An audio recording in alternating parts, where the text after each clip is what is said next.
When you're creating formulas that need to link between different worksheets in your workbook, it can be annoying to have to scroll to those worksheets every time. For example, if I wanted to add cell A1 on sheet 1 to cell A1 on sheet 3, I could do this by putting an equal sign and then A1 plus, I could click on it and select A1, or I could just use the keyboard, equals A1 plus control page down,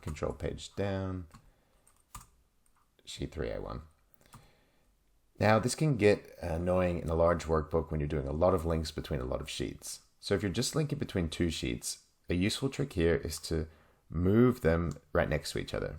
This way I can do formulas with just one control page down.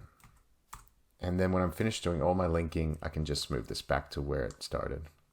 Linking between two worksheets can be made even easier by opening up two windows of the same workbook at the same time. You can do this by going to the View tab and selecting New Window. This will open up a second window of the same workbook. And if you make half of your screen that workbook and half of your screen the original one, you can give the new window, you can set that to your third sheet, and your original window, you can keep that as your first sheet. Now linking between them is going to be really easy because you can see them both at the same time. And if I wanted to add these two together, now all I'd have to do is equals A1 plus A1. And you can jump between them by clicking or just by using Alt-Tab.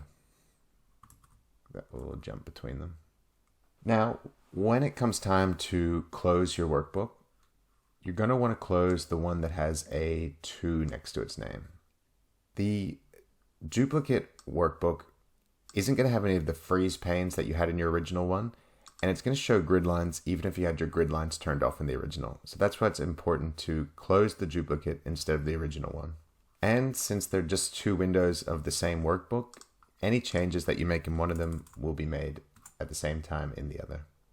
You can also use the Arrange All option under View to arrange your windows for you.